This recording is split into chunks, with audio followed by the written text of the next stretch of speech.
valles y montañas, entre ríos y cañas, está mi tierra dorada, entre la bruma plata.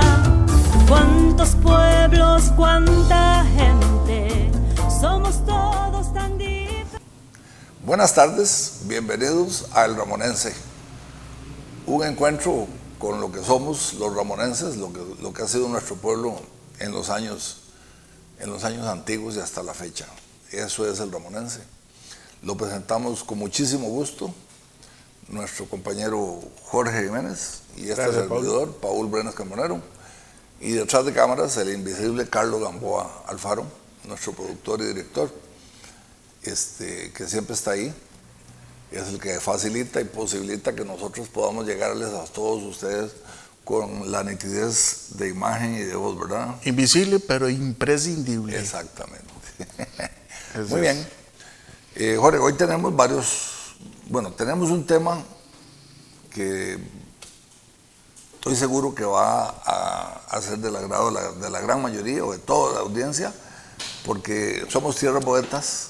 Y si ya hablamos de Lisímaco y ya hablamos de Félix Ángel en programas anteriores, hoy tenemos otro de los poetas clásicos ramonenses para presentarlo a la audiencia del ramonense en Yo También Soy de Moncho y en nuestro canal de YouTube. Así que hablamos hoy de Carlomagno Araya López. Carlomagno Araya, como decía ahora, uno de los 4 poetas clásicos ramonenses. ¿Qué es lo que nosotros entendemos como 4 poetas clásicos de San Ramón? Bueno, en San Ramón tenemos cientos de poetas y miles de gentes que hacen versos, porque vamos a aclarar eso primero, ¿verdad? Si vamos a hablar de poesía y vamos a hablar de poetas, hay que ir aclarando ciertas cosas. En casi todas las gavetas, en casi todas las casas de San Ramón, por no decir en todas, alguien tiene en una gaveta papelitos. Y cuando uno dice, ¿qué es lo que hay ahí? Le dice, es que tal escribe versos. Antes la gente no se definía como poeta. Es más, yo he leído referencias de Lisímaco cuando regresó a San Ramón que decían, entonces Lisímaco volvió a su tierra y puso un taller donde arregla santos, ¿verdad? Porque Lisímaco era escultor, había perdido con Nolico, y hace versos, ¿verdad? Entonces el concepto popular es del verso. Entonces la gente, por tradición, este pueblo hace versos y en gavetas, muchas gavetas de habitaciones y de rincones de la casa, se pierden miles y miles de esos versos, de esos testimonios. Entonces, el concepto de poeta clásico es el que logró trascender esas gavetas, el que logró sacar los versos de esas casas y entregárselos al público, unos más amplio público que otros, ¿verdad? El caso de Lisímaco, el público venía desde Italia hasta la Argentina, Uruguay y México. Hay que dejar de ser un poeta tímido. Exacto. Eso es en cualquier rama de la literatura. Jorge, a mí una vez alguien me preguntó, ¿qué es lo primero que hay que hacer para ser escritor? Entonces yo le dije, mire, lo primero que tiene una persona es dejar de creer que para ser escritor hay que ser García Márquez, ¿verdad? Un escritor es una persona que toma la decisión, en primer lugar, de escribir y tiene toda la intención de siempre mejorar, ¿verdad? Y tener tema, por supuesto, y mucha dedicación. Y en poesía, la gran mayoría de los casos, los poetas que destacan son aquellos que lograron salirse del saco, ¿verdad? Que rompieron ese nexo con la timidez, ese nexo con la oscuridad y salieron y entregaron los poemas para que todo el mundo los conociera. Algunos no llegaron más allá, pero los que llegaron tuvieron que hacer eso. Eso es indiscutible, Jorge. Y en el caso de San Ramón, como les decíamos, hemos tenido tantos poetas. Lo que pasa es que cuando uno está leyendo periódicos viejos de San Ramón, que por dicha hay muchos, siempre la primera página de cualquier periódico de cualquier época era un poema, ¿verdad? Parecía que era una costumbre, en especial en esas épocas, ¿verdad? manifestar siempre La poesía, de alguna forma. La poesía, ¿verdad? ¿Por qué? Bueno, a veces los poemas eran de un extranjero, por ejemplo, de un poeta famoso. Bueno, recuerdo páginas ilustradas como revistas, era Exactamente. cargada de poesía de todas latitudes, ¿verdad? Exactamente. Entonces, esa publicación, ese entusiasmo que mostraban los poetas por dar a conocer su obra, tenía éxito en algunos casos. En el caso de San Ramón, a principios del siglo XX, que es cuando los poetas nuestros empiezan a destacar, es que en el siglo XIX no había nada tampoco a nivel nacional, era muy poco lo que había. La literatura nuestra era incipiente. Entonces, empezando el siglo XX, nosotros empezamos a ver ya claros ejemplos. En el caso de San Ramón tenemos a Lisímaco, ¿verdad? Rafael Troyo en Cartago. ¿Perdón? Rafael Troyo. Rafael Troyo. Bueno, Sotela, ¿verdad? También Rogelio Sotela. Rogelio Sotela. Y un poeta ramonense que destacó mucho también, ganó premios, que fue Arturo García Solano. Ajá. ¿Verdad? Premios nacionales e internacionales. Todo eso se empieza a dar a principios del siglo. Lisímaco publica su primer poemario en el 6, ¿verdad? En el 4, en el 6. Por el 6 cuando publica Orquídeas y Nómadas, y se empieza a dar a conocer. Y cuando Lisímaco muere en 1913, la obra de Lisímaco, que pudo haber sido mucho más grande, pero lamentablemente el destino quiso que nuestro gran poeta muriera de 35 años, entonces la producción se detuvo, lógicamente, pero dejó una muestra muy, muy, muy significativa de poesía de una gran calidad. Entonces, ¿por qué definimos a Lisímaco como uno de los clásicos de la poesía ramonense? Porque nosotros tenemos un grupo muy selecto de poetas que no solamente eran muy buenos, sino que dejaron el testimonio escrito. Y hay 4 que lo hicieron de una manera profusa. Lisímaco Chavarría, Félix Ángel Salas, Rafael Estrada Carvajal y Carlomagno Araya López. Esos 4 dejaron buenas publicaciones, bastantes. Otros poetas reconocidos que deberían estar en el Olimpo de los poetas: José Joaquín Salas Pérez, nuestro gran compositor, era un grandioso poeta. Emil Salas también escribía poesía. Exactamente, pero ¿qué hacían ellos? Una poesía por aquí aparecía en un periódico, de pronto leían otro verso, como decían ellos, otra poesía, en una velada artística, o en una actividad que había en el parque, ahí se dejaban leer otro poema, pero los poemas no tenían gran divulgación. Entonces, estos 4 se destacan por eso. Claro, ahora si nosotros tomamos el San Ramón actual, yo me siento tan feliz de ver ese resurgimiento, no porque no había poetas, sino porque hay un grupo actualmente que ha tomado la decisión de dejar ese testimonio. Y cito a Nidia González Vázquez, cito a Carlos Villalobos, cito a Gustavo Arroyo, cito a Rocío Ramírez. Ellos forman parte de un colectivo que se llama Ceniza Huetar. Y por ejemplo, yo que hago lo imposible por tener la literatura que sale de San Ramón, yo ya tengo 6 títulos de Gustavo Arroyo, y de Carlos Villalobos voy como por 6 o 7, pero yo sé que tiene como 17 libros. Y son libros publicados por editoriales prestigiosas. De Nidia tengo como 5. Y igual de Gustavo, ¿verdad? Tengo de todos ellos muchos libros. Qué dicha que lo están haciendo. Pero estamos hablando de la nueva poesía de la gente actual. Nosotros en un programa de corte histórico pues lo mencionamos porque eso es un motivo de orgullo, es algo que interesa, es algo que es parte de la esencia del ser ramonense, sobre todo cuando hablamos de que esto es tierra poeta. Pero sin lugar a dudas que en la definición de poesía clásica de San Ramón, esos 4 poetas son los que tienen la batuta ahora. Ellos aseguraron su posición, su pedestal en la historia ramonesa. Efectivamente. Hay otros que escribieron, pero no salieron de la nuez. Hace poco más de un año, hace poco más, tuvimos la presentación en el Centro José Figueres de un libro cuyo editor lo escribe el doctor Francisco Rodríguez Cascante, destacadísimo profesor acá en la sede de Occidente de la UCR.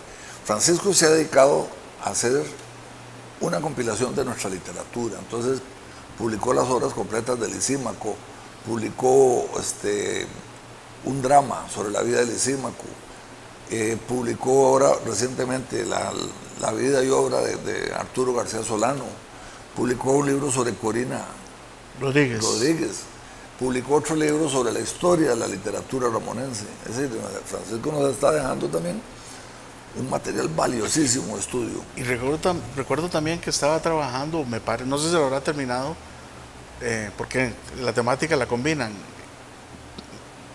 Un estudio de la influencia en la literatura de la parte esotérica de las cosas. Correcto, yo tengo ese libro.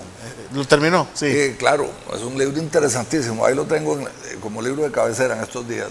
Francisco me lo regaló hace como 6 meses, pero hasta ahora tengo la oportunidad de empezarlo y estoy admirado. Es una compilación de varios, de muchos autores que durante casi 100 años han escrito sobre teosofía, sobre esoterismo. A de saberse que, por ejemplo, Lisímaco, como siendo discípulo de Povedano, de Tomás Povedano, que era teósofo, de hecho era el maestre de la Sociedad Teosófica aquí, para allá por el 1900, ¿qué sería? Empezando. Empezando. Sí, Lisímaco fue discípulo de Povedano a finales del siglo XIX. Pero de hecho, ahí vemos en el libro, hoy estaba viendo las portadas de los libros y veo que la portada del primer libro, con la efigie de Rosa Corrales en la portada, es hecho por Tomás Povedano. Ahí está firmado. Sí, tiene todo el arte de Tomás Povedano. Exacto. Entonces, ese universo tan grande, de pronto uno casi que lo agarra con una mano, porque todo tiene ese ligamen. Lisímaco, Tomás Povedano, los masones en San Ramón, los Rosacruz, y empieza uno a armar. Recordar el Ateneo, ¿verdad? El Ateneo. Que formaron parte, muchos de ellos, del Ateneo. Lisímaco era parte del Ateneo. Y creo que su nombre aparece entre las firmas constituyéndolo. Así es. Sí. Bueno, toda esta introducción es para arrancar con el tema de uno de los grandes poetas ramonenses, Carlomagno Araya López. Carlomagno Araya nace en el 10 de noviembre de 1897. De un origen muy humilde, ¿verdad? Tremendamente. Carlomagno Araya nace, como se decía en aquella época, y las comillas las hago aquí mismo, como hijo natural, ¿verdad? Resulta que su madre nunca le reveló, hasta muchos años después, quién era su padre biológico. Pero Carlomagno nace con una madre joven que además vive sometida a los designios de la abuela Carlomagno, que es una mujer muy autoritaria y muy conservadora. Entonces todo eso se refleja en la infancia de Carlomagno, ¿verdad? Es como un ambiente hasta cierto punto represivo, opresivo. Una regla rígida. Sí, muy rígido, muy rígido. Entonces todo eso lo refleja Carlomagno. Entonces Carlomagno es un niño que tiene que ayudar desde muy pequeña edad a proveer el sustento. A proveer, ¿verdad? Que esa es la historia de muchos ramonenses. Y el poeta, yo recuerdo la historia de Ulises Cordero, que un día la vamos a contar acá, y otros muchos, que la pobreza absoluta en la que vivían, ¿verdad? Carlomagno era un niño descalzo. Aquí tenemos este libro de Carlomagno que se llama Mina y Montaña, que nos muestra una foto, ustedes la están viendo al pie, de Carlomagno a los 12 años de edad, descalzo, con un saquito muy bonito que logró comprarse, arreando vacas, que era su oficio. Y Carlomagno cuenta como él tenía que estar en las madrugadas arreando las vacas de ciertos personajes de San Ramón. Era el concertado de alguien. Correcto. Pero resulta que, imagínate, Jorge, es que yo recuerdo el cafetal, cuando yo iba a finales de los 60 y en los 70 a coger café, lo que dolían las manos cuando uno en ese frío y esas mañanas de niebla agarraba uno los granos de café y los jalaba, era un dolor terrible en las manos, ¿verdad? Por el frío. Muy frío. Ahora imagínate para un pie descalzo lo que es meterse a un potrero y caminar sobre dormilonas, ¿verdad?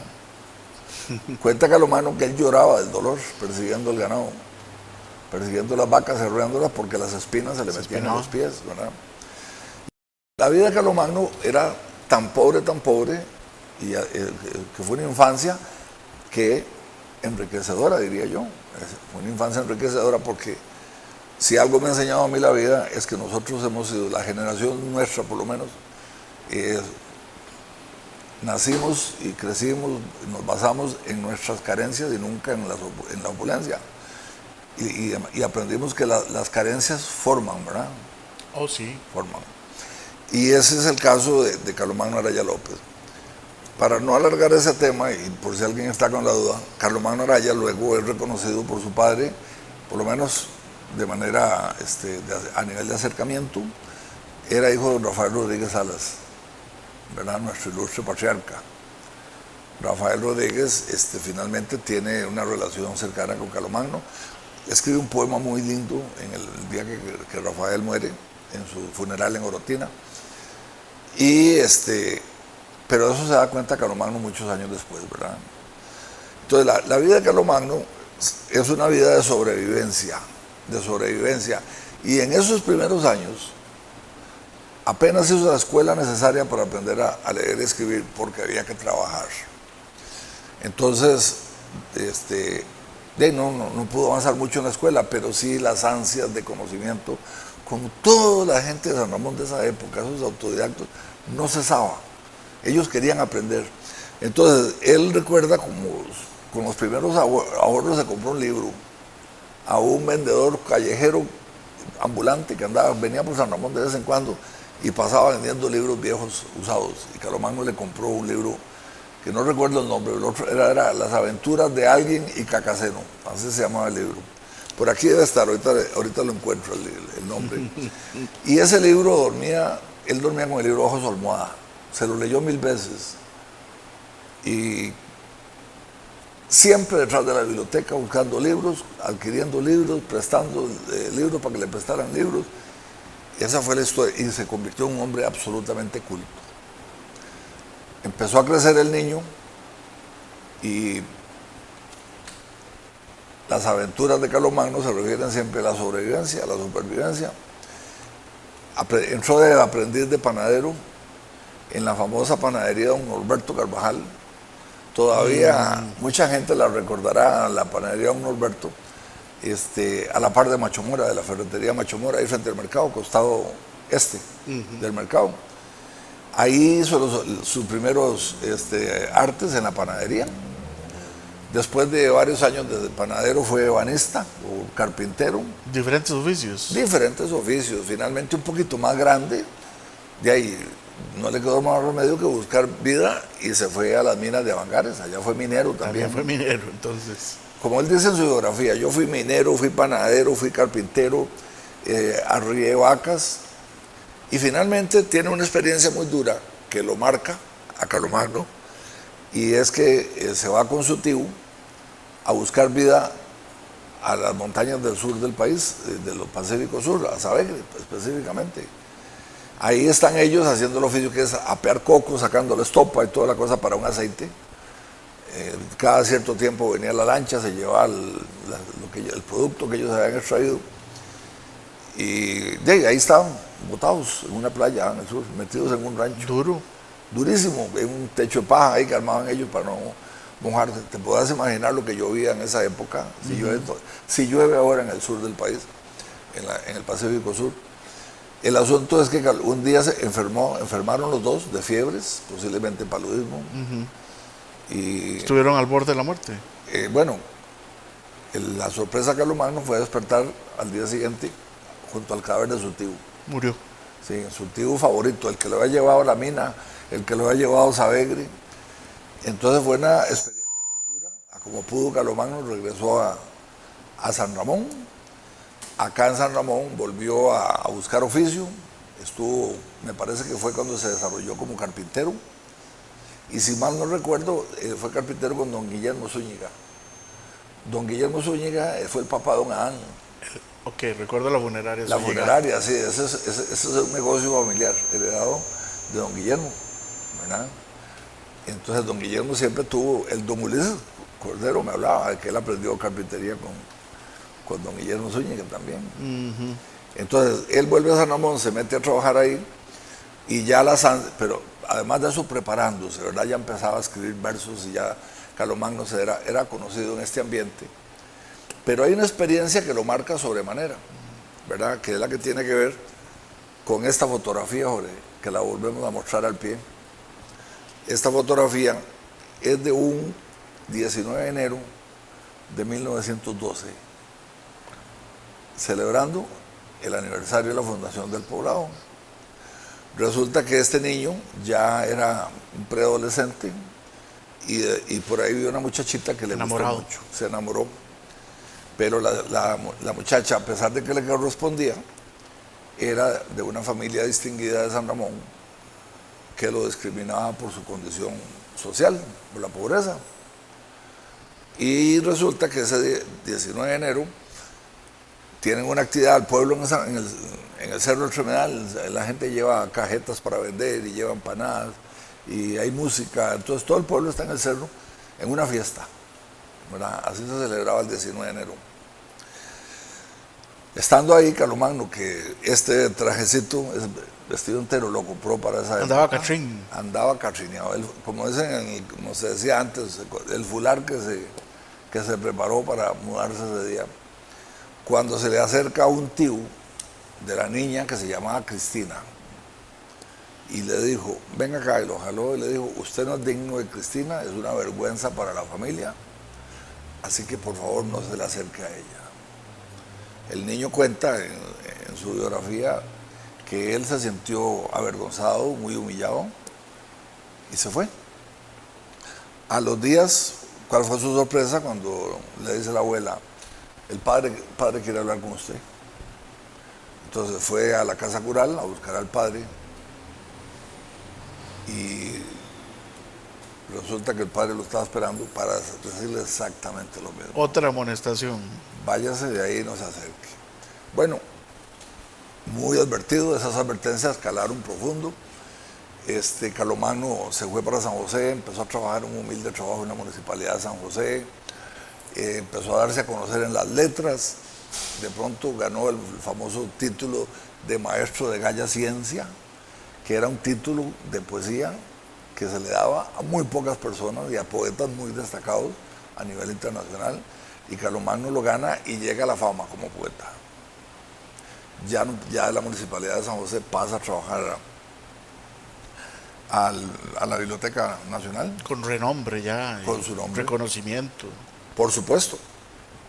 Eso estamos hablando ya cerca de 1921, 22. Tan es así que en una avenida de Carlomagno, San Ramón, el padre Juan Vicente Solís, sucesor del otro, del que le había hablado feo, lo llama y le pide que por favor le haga un himno a San Ramón Nonnato. El himno a San Ramón Nonnato es un poema que Carlomagno escribe y el maestro de capilla de aquellos tiempos, era el anterior a don Crisanto Murillo, ahorita me acuerdo cómo se llamaba, era el maestro de capilla de Monseñor Solís, le hizo la música. Y es el himno que actualmente, en un triunfo de liras, hacemos. ¿Almahuetar? No, es ¿cuál el es? himno a San Ramón Nonnato. El himno. En un triunfo de liras alcemos con la más singular devoción. Es el que se canta el día de San Ramón, Okay. En la entrada a los santos. Ese himno se estrenó en el año 1923, que fue cuando se lo pidió, corrijo, no 21, sino en el 23. Se estrenó el 30 de agosto en la entrada a los santos, en el atrio de la parroquia, con un coro de 300 niños. Fue algo majestuoso, que el cura quería con toda pompa para hacerles homenaje a San Ramón Nonnato, y convocó al pueblo, ¿verdad? ¿Qué más convocatoria que una entrada a los santos? Y se hizo esa presentación. Bueno, pues hay que tomar en cuenta, Jorge, que eso fue el 30 de agosto y empezando marzo del año siguiente, el 24, se da el violento terremoto de la destrucción de la ciudad. De Orotina. Y entonces, pues podemos decir que fue el último día de San Ramón que se celebró en la parroquia anterior. Con tanta pompa. Con tanta pompa, ¿verdad? Con esa pompa. Bueno, esa era la fama de Carlomagno. Cuenta Carlomagno una historia que lo marcó por toda su vida. Hasta el último día de su existencia, a Carlomagno esto lo golpeó fue algo que nunca pudo Que superar. marcó su existencia. Sí, y lo manifiesta en toda su literatura, y lo dice, me pasó. Y es que de pronto Carlomagno ya es una persona respetable, es conocido en los círculos literarios en San José, tiene fama, y entonces un día regresa a San Ramón, se prepara, llega a visitar a su madre y le dijo a la mamá, mamá, ¿para dónde vas, Carlomagno? Le dice, voy a ir a buscar a Cristina, porque yo creo que yo ya me he ganado el derecho de tratarla. Entonces quiero tratarla porque me quiero casar con ella. Y entonces la mamá le dice, Carlomagno, a Cristina la sepultamos esta semana en el cementerio de San Ramón. Una enfermedad, como era tan usual en aquellos tiempos, se la llevó rapidito a Cristina, se llamaba Cristina Miranda Carvajal. Y entonces Carlomagno cuenta que él llorando fue allá bajo las palmeras, en la avenida, a visitar la tumba de Cristina, que aún estaba fresca. Esa experiencia con Cristina lo marcó el resto de su vida. Carlomagno tuvo un matrimonio,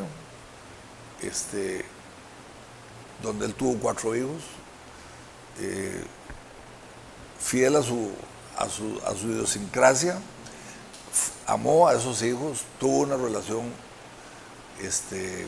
satisfactoria con su esposa, pero nunca logró borrar por completo el tema de Cristina. Al contrario, posteriormente vino la separación y tuvo otra relación que tampoco logró correr ese velo que lo acompañó hasta la muerte. Y así lo dijo Carlomagno. El tema de Cristina, que es una historia muy triste, realmente cuando yo la supe, hasta que se le hace uno... ¿Le escribe algo? Sí, él la describe mucho. Hay poesía sobre Cristina. O sea, él escribe basándose en el recuerdo de Cristina. En el recuerdo de Cristina. Y recordemos que Carlomagno el primer libro lo publica en 1930, de manera que podemos buscar en el primer poemario al que vimos antes, en Primavera. Porque posiblemente hay algo sobre Cristina, porque inclusive ahí hay un poema que hay una estrofa sobre la tumba de Carlomagno acá en el cementerio, que es de ese poemario. O sea, para mí que es que el tema de la muerte lo tenía muy presente, y Carlomagno lo tenía muy presente, y eso causó mucho impacto en la primera poesía. Bueno, volviendo ya a su carrera como poeta, superando esa infancia, tenemos a Carlomagno. Carlomagno es el poeta más curioso de la poesía ramonense. Vamos a ver por qué digo yo eso. ¿Por qué eso es curioso? Exactamente, porque en 1897, cuando Carlomagno nace, está en boga, está agarrando mucha fuerza una tendencia poética que es la de Rubén Darío, que es la de Rogelio Sotela, que es la de Eliseo Macoy Chavarría, que es el modernismo. ¿Verdad? Rima perfecta, musicalidad, la extensión de las sílabas, todo eso era parte de las reglas del modernismo. Entonces, cuando Carlomagno nace, está el modernismo entrando en fuerza y agarra un fuerzón, hasta que en Costa Rica viene otro poeta ramonense, casualmente, que se llamó Rafael Estrada Carvajal, y introduce la poesía de vanguardia, que es una poesía que tiene una gran musicalidad, pero que rompe con la rima y rompe con la uniformidad en las estrofas. Rompe la regla. ¿Verdad? Entonces, es una batalla que se da muy grande también, porque Rafael Estrada es combatido casi que hasta la muerte por los modernistas, ¿verdad? Esa historia la dejamos pendiente para el día que hablemos de Rafael con más profundidad, ¿verdad? Entonces, Carlomagno nace dentro del modernismo, pero pasa esto. Vamos a ver, hablamos antes de 4 poetas clásicos. Eliseo Macoy Chavarría se muere en 1913, a los 35. Menor que Carlomagno es también Félix Ángel, que nace en 1908, ¿verdad? Sí, correcto, nace en 1908 y muere en 1948. O sea, Félix Ángel, además, a pesar de lo extenso de su obra, apenas vive 40 años. Y el otro poeta clásico ramonense, Rafael Estrada Carvajal, que nace en 1901 y fallece en 1932. Fue un accidente, ¿verdad? Lo de él. Sí, fue un accidente muy trágico, ¿verdad? que terminó con la muerte del poeta, y eso es algo que todavía se lamenta en muchos círculos, porque se recuerda a Rafael Estrada como una de las grandes promesas de la poesía costarricense, y lo fue a pesar de su corta vida. Entonces, ¿qué es lo que pasa? Que Rafael Estrada muere de 31, Lisímaco muere de 35 y Félix Ángel de 40. Ya madura. Pero en cambio Carlomagno navega por los años. Llega hasta su vejez. Sí, Carlomagno muere en 1979. Tenía 83 años, 84. No, vamos a ver, nació en el 10, tenía 82 años, nació en el 97, ¿verdad? Entonces, no estoy hablando, 9, sí, tenía 82 años, 79 más 2, más 3. Entonces, Carlomagno conoció a Lisímaco, como dirían los nuevos poetas, bebió de ese cáliz, ¿verdad? Y luego se va a la otra punta del Mecate y conoce a profundidad a Jorge de Bravo. A mi concepto, los dos grandes de la poesía costarricense, pero con estilos diametralmente opuestos. Entonces, Carlomagno es un poeta que navega por el tiempo y va escribiendo poemarios en 1930, en 1940, en 1943, en los 50, en los 60 un montón. Y finalmente te remata con un poemario que se llama Algo sobre la existencia de Dios, me parece que es el último, y este otro que se llama Poema Octogenario, que son los últimos que publica previamente a su muerte. Entonces, Carlomagno es un poeta de larga vida y como tal tiene la oportunidad de ver, valorar y sentir muchas tendencias poéticas. Veamos, modernista por nacimiento, luego se le toca estar presente en el choque con los vanguardistas. Y luego caemos en la poesía moderna y las varias etapas, la generación perdida del 50 y todo eso lo vivió Carlomagno. Entonces, la obra de él tiene una particularidad, que es que Carlomagno conoce la poesía en un montón de etapas y eso lo plasma en su obra. Se nutre de aquello. ¿Cuántos libros publicó Carlomagno? Bueno, publicó 14. ¿Conocidos? No, 14. 14. Sí. De esos 14,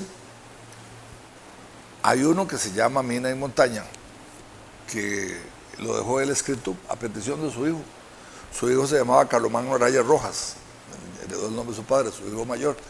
Tuve el honor de conocerlo y de hecho me regaló copias de este libro para que esté en San Ramón, porque este libro se editó en San José. Entonces, él editó este libro 32 años después de que su papá le dejó los manuscritos biográficos, ¿verdad? Pero, además de eso, Carlomagno traje algunos. CENIT, que publicó en el 41, esto fue un proyecto legislativo impulsado por el Liceo Gamboa, Algo sobre la existencia de Dios, La Gruta Iluminada, Ocarina, aquí tenemos Poema Octogenario, Itabo, con una ilustración de Olger Villegas, para que lo vean, Olger Villegas de los 50 le hizo una ilustración de la portada, los Giróvagos del Numen, Bandera y Viento, y hay más. Una producción grande. Es el que más produjo y es conocido como el de los sonetos. La capacidad de Carlomagno de elaborar sonetos era única. Eso se reconoce en los anales de la poesía costarricense. ¿Escribió toda su vida? ¿Escribió? ¿Toda la vida? Sí, murió escribiendo. Y era que interesante, Jorge, yo una vez, debe haber sido como en el año 78, porque yo trabajaba en aquel tiempo aquí en el edificio municipal, era el año en que me había casado, por eso lo ubico en el 78, porque Carlomagno muere en el 79. Yo nunca había visto a Carlomagno Araya, yo había oído hablar de él, nada más. Sabía que era uno de los grandes poetas ramonenses y que estaba vivo, porque por variar todos se habían muerto, los otros clásicos. Entonces yo recuerdo que vengo yo caminando por el parque, entrando al Parque San Ramón, yo vengo por la esquina ahí, por el frente de los Orlis, y saliendo del parque por esta diagonal que viene del centro, en dirección sureste, venía un hombre, recuerdo canoso, y me miró fijamente a los ojos, y yo lo miré, y seguimos. Y ese rostro se me quedó grabado. A mí se me quedó grabado para siempre. Y años después, estando ya en esta, abro el libro, uno de los libros, y me encuentro la foto que es exactamente el señor que yo vi en el parque. Dice Carlomagno, pero no sabías quién era. Exactamente. Y me lo aprendí de memoria. Bueno, ¿Su tumba? ¿Dónde está su tumba? ¿Ah? ¿Su tumba está aquí, entonces? Sí, cuando vos llegas a la tumba de Lisímaco, casi a mano izquierda de Lisímaco está Félix Ángel. Y si te vas por el mismo pasillo hacia Las Palmeras, ahí está. a 20 metros más o menos está la tumba de Carlomagno Araya. Carlomagno Araya, sin duda alguna, es uno de los más grandes poetas ramonenses. Es el que mayor producción literaria nos dejó. Y no es que por dejar mucha dejó mala, porque no hay poemario malo en Carlomagno Araya. Y tampoco es que Carlomagno producía poesía, un libro cada 2 meses, ¿verdad? No, porque la producción literaria de Carlomagno arranca en 1930 con Primavera y termina con Poema Octogenario en 1979. Es decir, estamos hablando de 59 años de producción literaria. Hay que partirse el alma para escribir bien. Claro. Pero Carlomagno se tomó su tiempo. Por dicha la vida le dio tiempo. Y escribió toda esta serie de poesía que yo les recomiendo a nuestros amigos y amigas que están ahí. Por cierto, en estos días me encontré a un querido amigo que me dijo que él no se perdía este programa y que no solo le gustaba la información, que el programa él no se lo perdía y que lo esperaba con ansias, sino que además, Jorge, que él es un lector ávido. Y me dijo, yo quiero tener copia de todos esos libros que ustedes mencionan. No se imagina el bagaje de libros que hay aquí. Bueno, pero uno por uno, aunque sea. Y yo le dije, mira, claro que sí. Y esto es una oferta que yo se la hago a las personas. Si alguien quiere una copia de un libro, los que tengo yo, porque muchos son copias únicas. Yo me he dedicado muchos años a cazar estos libros. Ya me imagino que hay varios de ellos que son muy difíciles de conseguir hoy día. Sí, mira, Itabo, por ejemplo, lo podemos ver. Aquí tiene el logo de la Biblioteca Pública, sí, porque me permitieron sacar una copia. Igual otro. Una aventura fue que yo una vez llegué a la librería Eureka y tenían un estante de libros usados. Y me encontré Bandera y Viento. Y me encontré otros libros, creo que Ocarina. Estos tres me parece. Bueno, pero es que yo me los encuentro. Vamos a ver. Una cosa, ese dibujo que adorna Ocarina, ¿ese es de Juan Manuel Sánchez? Hay uno de Juan Manuel Sánchez, pero no estoy seguro si ese. Sí, tiene todo el trazo de Juan Manuel Sánchez. Pues no me extrañaría. Este está autografiado por Carlomagno Araya. Para la niña señora Jocelyn, no sé qué, que dicho que me lo encontré. Y algo que me fascinó fue sobre todo llegar y encontrar en uno de estos libros la firma de Carlos Luis Sáenz. Mira. Y tengo 3 así. Pues resulta que Carlos Luis Sáenz fallece y dona su biblioteca a una universidad o a una institución, no recuerdo cuál. Él vivía en Heredia, era herediano. Y en ese lugar llega y dice, ya lo tenemos, entonces recicle. Y cayó ahí en la librería Eureka. Este es el señor que yo vi. Ese es Carlomagno. Carlomagno, como yo lo vi en ese día memorable. Enseñar la imagen del señor. Entonces, resulta que en la biblioteca Carlos Luis Sáenz, algunos libros se tiraron ahí, se regalaron y yo me los encontré a 50 pesos. Firmados no solamente por Carlomagno, sino por Carlos Luis Sáenz. Otro benemérito. Tienen que entender que don Paul tiene tesoros invaluables. Y mucha suerte para encontrarlos. ¿Es eso lo que contempla la vida e historia de Carlomagno? Es una pincelada, Jorge, porque ni vos ni yo somos poetas conocedores de la poesía, que vamos a desmenuzar los poemas y analizar tendencias. Somos ramonenses amantes de la poesía, de la buena poesía. De Carlomagno hay mucho que hablar, pero hoy hay que dar a conocer la obra. Y decirle a alguien, si están interesados en algún libro de Carlomagno que no consigue, con mucho gusto, contáctenos al correo electrónico que les vamos a poner ahí abajo. Qué más feliz sería saber uno que mucha gente se interese por la obra de Carlomagno y comienzan a leerlo. Revivirlo. Bueno, cerramos. Estaríamos con eso para el episodio de hoy. Esbozamos a Carlomagno hoy. Carlomagno Araya. Bueno, amigos, creo que con esto cerramos el episodio de hoy. No nos queda más que agradecerles el que nos hayan recibido nuevamente, como todo domingo, a las 3, en su episodio del Ramonense, que primero se eleva a Yo También Soy de Moncho y posteriormente se elevará al canal en YouTube para que ustedes puedan revisar. Quiero hacerle una petición muy expresa a nuestros amigos de Facebook. Déjenme explicarles esto. El Facebook funciona con un algoritmo.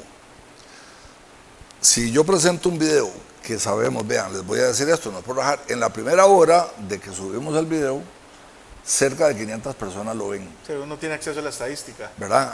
A mí ahí me la pone abajo. Yo nada más entro inmediatamente y veo 500 en la primera hora. A las 2 horas son 800. Es decir, tenemos una amplia audiencia, de lo cual estamos muy orgullosos y muy agradecidos con todos ustedes.